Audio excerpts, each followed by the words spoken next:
Elon Musk ప్రపంచంలోనే తొలి ట్రిలియనియర్. June 2026లో Elon Musk ప్రపంచంలోనే తొలి ట్రిలియనియర్గా నిలిచారు. $1 ట్రిలియన్ అంటే $1000 బిలియన్ సమానం. ఇండియన్ కరెన్సీలో 95 లక్షల కోట్లు. 95 లక్షల కోట్లు అంటే 95 పక్కన 13 సున్నాలు పెట్టాలి. ఎలాన్ మస్క్ చిన్న చిన్న స్టార్టప్లతోటి డబ్బులు ఎలా సంపాదించాడు, వాటిని వేరే సంస్థల్లో పెట్టి ఎలా డెవలప్ చేశాడు, స్పేస్ ఎక్స్ ఐపీఓ చరిత్ర ఎలా సృష్టించింది, టెస్లా, స్పేస్ ఎక్స్, న్యూరోలింక్ వంటి సంస్థల్లో భారీ వాటాలు ఎలాగో వచ్చాయి, సంపద ఎక్కువ భాగం కంపెనీ షేర్లోనే ఉందా లేకపోతే నగదు రూపంలో ఉందా, సంపద పెరుగుదలపై కారణాలు గురించి ఇప్పుడు మనం తెలుసుకుందాం. ఎలాన్ మస్క్ మొదట జిప్టు అనే సంస్థను స్థాపించాడు. దీని ఉద్దేశం వార్తాపత్రికలకు ఆన్లైన్లో సిటీ మ్యాపింగ్, చిరునామాలు, వ్యాపారస్తుల అడ్రస్లు, మ్యాప్స్, డైరెక్టరీస్ వీటికి సంబంధించింది ఇంటర్నెట్లో ఒక సాఫ్ట్వేర్ తయారు చేశాడు. ఆ రోజుల్లో గూగుల్ మ్యాప్స్ లేవు కాబట్టి ఇది ఒక అద్భుతమైన ఆవిష్కరణ. దీన్ని సక్సెస్ఫుల్గా రన్ చేసి 1999లో కాంపాక్ట్ సంస్థకు దీన్ని అమ్మివేశాడు. దీనివలన $307 మిలియన్ వచ్చాయి.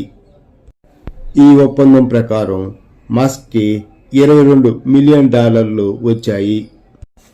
ఈ డబ్బుతో ఎలాన్ మస్క్ X.com అనే ఆన్లైన్ పేమెంట్ సిస్టమ్ని స్టార్ట్ చేశాడు.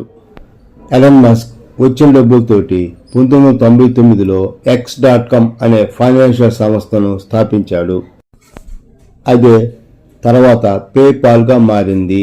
దీని ఉద్దేశం online banking system, digital payments వంటివి జరిపించేవాడు. 2000 సంవత్సరంలో కన్పిటా కంపెనీకి ఈ సంస్థను విలీనం చేశాడు. అప్పుడు దీన్ని పేపాల్గా మార్చారు. 2002లో ఈబే పేపాల్ని $1.5 బిలియన్ కొనుగోలు చేసింది. ఈ డీల్ ద్వారా ఎలాన్ మస్క్కి $180 మిలియన్ వచ్చాయి. ఈ డబ్బుతోటి టెస్లా, స్పేస్ ఎక్స్ కంపెనీలను సృష్టించాడు. ఎలాన్ మస్క్ సంస్థల్లో ముఖ్యమైన సంస్థ స్పేస్ ఎక్స్. స్పేస్ ఎక్స్ అంటే రాకెట్స్ని అంతరిక్షంలోకి పంపించటం. ఇది ఒక ప్రైవేట్ సంస్థ చేస్తుంది. అంతరిక్షంలోకి యాత్రికులను తీసుకురావటం దీని గురించి ప్రయోగాలు చేస్తూ ఉంటారు. కొత్త టెక్నాలజీ తోటి స్పేస్ సంబంధించిన రీసెర్చ్ కూడా జరుగుతూ ఉంటుంది. అనేక దేశాలతోటి ఒప్పందాలు చేసుకొని వాటి యొక్క ఉపగ్రహాలను కూడా అంతరిక్షంలోకి తీసుకెళ్తూ ఉంటారు. 2002లో స్పేస్ ఎక్స్ను స్థాపించారు. మొదట 3 రాకెట్ ప్రయోగాలు విఫలమయ్యాయి 2006, 2007, 2008లో. అయినా సరే దృఢ సంకల్పంతో మరలా అనేక ప్రయోగాలు చేసి 2008లో ఫాల్కన్ 1 విజయవంతంగా కక్షలోకి చేర్చాడు. ఒక ప్రైవేటు సంస్థ స్పేస్లోకి ఇలా తీసుకెళ్లడం కొత్త చరిత్ర. 2008లో నాసా తోటి భారీ ఒప్పందం జరిగింది.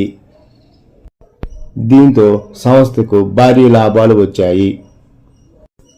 రాకెట్లను మరలా వినియోగించే పద్ధతిని కనిపెట్టాడు. ఫాల్కన్ 9 భూమిపై నుంచి స్పేస్లోకి వెళ్ళి మరలా అక్కడి నుంచి భూమిపై ల్యాండ్ చేశారు. దీనివల్ల అంతర్జాతీయ ప్రయాణ ఖర్చులు తగ్గాయి. 2020లో మానవులను అంతరిక్షంలోకి పంపిన తొలి ప్రైవేట్ కంపెనీ ఇదే. 2020లో క్రూ డ్రాగన్ పేరుతోటి నాసా వ్యోమగాలను అంతరిక్షంలోకి పంపించింది. ఇలా అనేక ప్రయోగాలతోటి మంచి లాభాల్లో వచ్చాయి. అనేక పెట్టుబడిదారులు ఈ స్పేస్ ఎక్స్లో పెట్టుబడులు పెట్టారు. దీనివల్ల ఐపీఓలో మంచి చర్య సృష్టించింది. స్టార్లింక్ ప్రపంచంలోని ఉపగ్రహాలకు ఇంటర్నెట్ సేవలు అందిస్తుంది. స్టార్షిప్ చంద్రుని దగ్గరికి, అంగారకుని దగ్గరికి యాత్రికులను తీసుకెళ్ళటానికి ఈ రాకెట్ను తయారు చేస్తున్నారు. న్యూరోలింక్ ఈ ప్రాజెక్టు వలన హ్యూమన్ బ్రెయిన్ని కంప్యూటర్కి అనుసంధానం చేస్తున్నారు. దీనిపై ప్రయోగాలు జరుగుతున్నాయి. ఈ రంగంలో బాగా డెవలప్ అవుతుంది. టెస్లా కార్ల కంపెనీ. ఎలన్ మస్క్ ఈ సంస్థలో అతిపెద్ద షేర్ హోల్డర్. ఆయన సంపద పెరగటంలో ముఖ్యమైన భాగం. ఈ కార్లకి ప్రపంచవ్యాప్తంగా చాలా డిమాండ్ ఉంది. ఈ కార్లను AI టెక్నాలజీ తోటి డెవలప్ చేస్తూ ఉన్నారు. XAI కృత్రిమ మేధస్సుపై అనేక ప్రయోగాలు చేస్తున్నారు. దీన్ని డెవలప్ చేస్తున్నారు. గ్రూప్ AI వీటి సంస్థే. ప్రపంచవ్యాప్తంగా ఫేమస్ అయిన ట్విట్టర్ను 2022లో ఎలన్ మస్క్ కొనుగోలు చేశారు. దీన్ని Xగా మార్చారు. సోషల్ మీడియాలో, పేమెంట్ యాప్ల్లో ఇది బాగా ఫేమస్ అయింది. ఈ కంపెనీల షేర్లన్నీ తన యొక్క సంపదగా భావిస్తారు.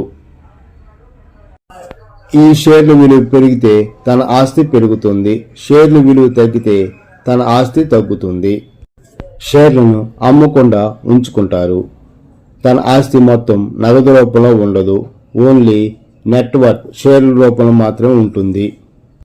తన సంపద పెరుగుదల కారణాలు టెక్నాలజీ ఉపయోగించుకోవటం, ఇన్నోవేషన్గా కొత్త ఆవిష్కరణలు, అంతరిక్ష పరిశోధనలు, AIని అభివృద్ధి చేయటం, వీటిలో భారీ పెట్టుబడులను ప్రోత్సహించటం. ఇలా తన సంపదను ఎలన్ మస్క్ పెంచుకున్నారు. 2002లో తొలిసారి $100 మిలియన్ చేరుకున్నాడు. 2011లో బిలియనీర్గా అవతరించాడు. 2012లో తొలిసారి ఫోర్బ్ జాబితాలో బిలియనీర్గా చోటు సంపాదించాడు. 2020లో టెస్లా ఆస్తులు $30 బిలియన్లు దాటాయి. 2020 చివరి నాటికి అవి $100 బిలియన్స్ దాటాయి. 2021లో తొలిసారి ప్రపంచ కుబేరుడిగా అవతరించాడు. అలాగే 2022లో తన షేర్లు మొత్తం డౌన్ఫాల్ అయ్యి 8.3 లక్షల కోట్ల నష్టం వచ్చింది. చివరకు జూన్ 26, 2026లో షేర్ల విలువ పెరిగి ప్రపంచంలోనే కుబేరుడిగా చేరాడు. చివరకు జూన్ 2026లో తన షేర్ల విలువ అన్ని పెరిగి ప్రపంచంలోనే తొలి ట్రిలియనీర్గా మారాడు. ఎలన్ మస్క్ చిన్న స్టార్టప్లతోటి ప్రారంభించి PayPal, Tesla, SpaceX, Neuralink, XAI వంటి సంస్థల ద్వారా టెక్నాలజీని ప్రపంచానికి పరిచయం చేసి వ్యాపారవేత్తగా ఎదిగాడు. వైఫల్యాలను అవకాశాలుగా మార్చుకొని అంతరిక్షం నుండి కృత్రిమ మేధస్సు వరకు తన లక్ష్యాలను నిర్ణయించుకొని ఎదిగాడు.